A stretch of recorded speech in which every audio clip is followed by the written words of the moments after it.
I have completed what I, at least personally, once thought was nearly impossible. We have a PCIe graphics card running on a socket 7, or in this case, I guess socket 5 with dual voltage rails system. And the important thing to know about this is that socket 7 was, for the most part, save for this Cyrix, a 586 level platform. And as far as I know, before this, the oldest system that anyone had been able to get any kind of PCIe card running on was a 686 platform with a Pentium Pro. But here we have just some random SIS Nexcom Peak 560 sort of thing. It's got a SIS chipset, like I said before, the 5597, which is a single chipset. You can kind of see it just down there. There we go. And yeah, this is by far the most jank combination of hardware that I've made in a while. Now, in the teaser, I did show this card here, my 9800 GTX Plus, running on this system. The problem is the CPU itself being like 586 and just barely 686 in the case of the Cyrix M2 is just so old that it does not support the instruction sets required by the drivers. And so every NVIDIA card that I've tried has blue screens, save for, you know, the native PCI cards like the FX series cards there. And even this card, the Radeon X1300 Pro, only works if I use a very specific Dell OEM card and driver. This retail card made by VisionTech also crashes the system entirely. And not only that, but it seems like the drivers do use the CMOV instruction from 686 instruction sets, such as, you know, the M2, because both the Pentium MMX and the AMD K6 that I've tried on this blue screen if I even so much as think of opening GPU Z. And in both cases, it usually leads back to the display driver. And also I have to use an older version of GPU Z here because the newer versions use SSE, which limits me to Pentium 3, and that is not what I want to do. Anyway, the main thing that I want to do, show off some Minecraft, because of course, this is my channel. The only thing I do play is Minecraft. And Angry Birds, but that's not something that I can run on desktop. Okay, let's zoom in a bit. And now we play the waiting game again. I think I might actually be able to get AT launcher to open as well, but I know for a fact that the plain Minecraft.jar old launcher works, so, you know.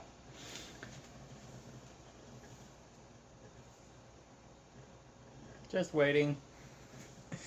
I guess I'll come back to the... Oh, wait, no, never mind. Don't have to come back in it for a bit. Okay. Log in. And play offline, because this old launcher, if you have your old last login file from back when it still worked, will let you play offline indefinitely. So now we just wait for it to load. And this is, if I remember correctly, Minecraft Alpha, because newer versions use some sort of OpenGL capability in the driver for this ATI card that once again causes it to blue screen, and in this case it's no matter what CPU. Oh, and another thing to note, DirectX does not work whatsoever. DirectX seems to use SSE or some other instruction that isn't included on the M2. Ooh, I might not should have. Okay, maximizing did not kill it. Okay. Alright. Just making sure that I have all the settings there. And I already pre-generated a world as well because I do not want to wait for this thing to generate a world again. It's a lot faster loading than generating a new one.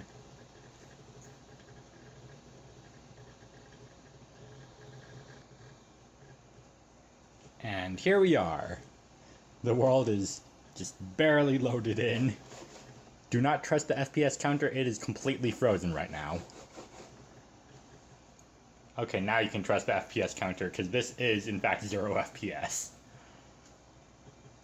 And you can see I can kind of just barely move around. You've seen before from my other video on running modern Minecraft on this old of CPUs that 600 megahertz is really the limit as far as getting anything playable as far as frame rates go. And this Cyrix chip is running at about 233 megahertz. So yeah, expect a slideshow, and you are seeing a slideshow right now anyway, so whatever.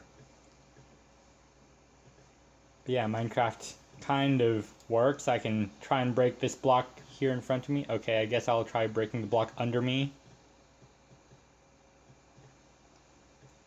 Not quite sure if sound works or not, but it doesn't seem like it is. Okay, and yeah, I have broken a block. Let's try and jump out of this hole now.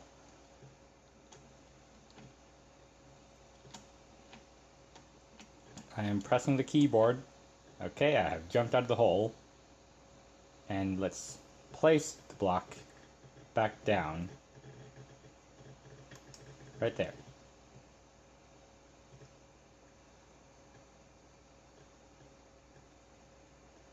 I said right there.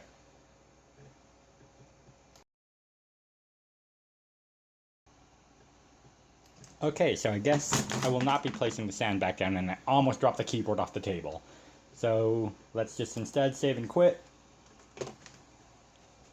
And yeah, very obviously, this is one of those do not try this at home sort of things, because unless you want to go just to the ends of the earth to try and get Minecraft running on a graphics card that is like, what is this from? 2006 or so, if I remember correctly. A graphics card that is over a decade newer than the platform that it's running on, then yeah. I hope that you can endure the pain. I do not remember what I just said a moment ago, but whatever. So just to review, let's open CPU-Z and GPU-Z again.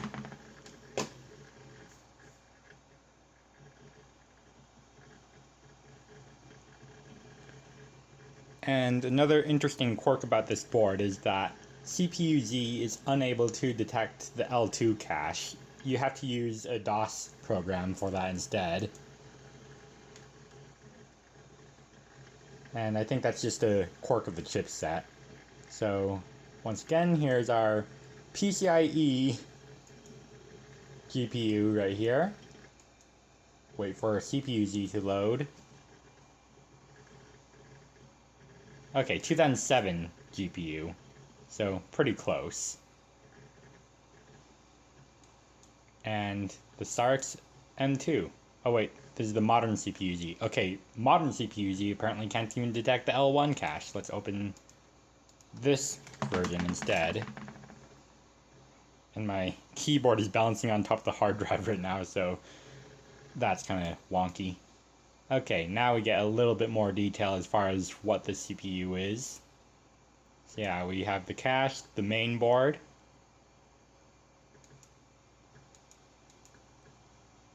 and you can see that apparently the X1300 Pro, I guess, shows up as 2 graphics devices in CPU-Z.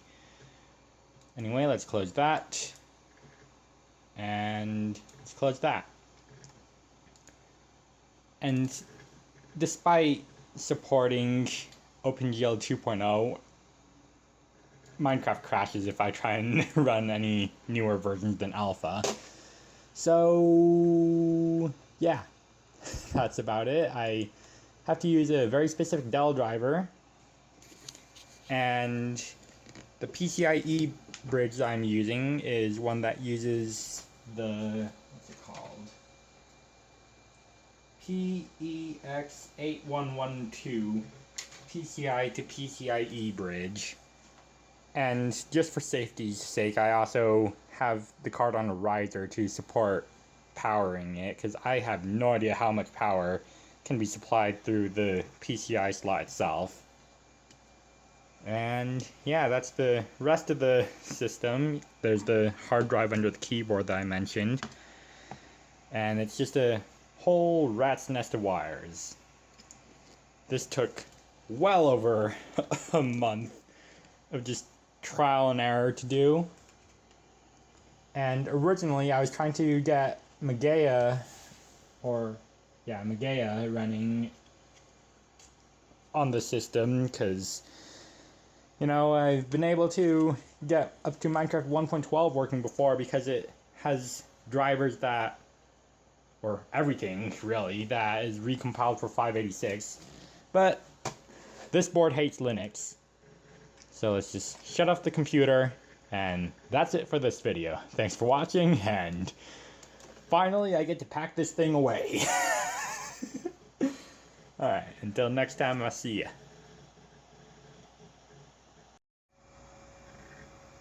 Just for testing, I have also tried just directly plugging the card into the bridge, and yeah, the bridge only supports PCIe 1X mode, so whatever.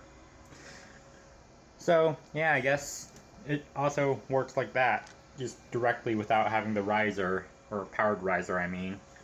Anyway, I am going to go mash some footage together now.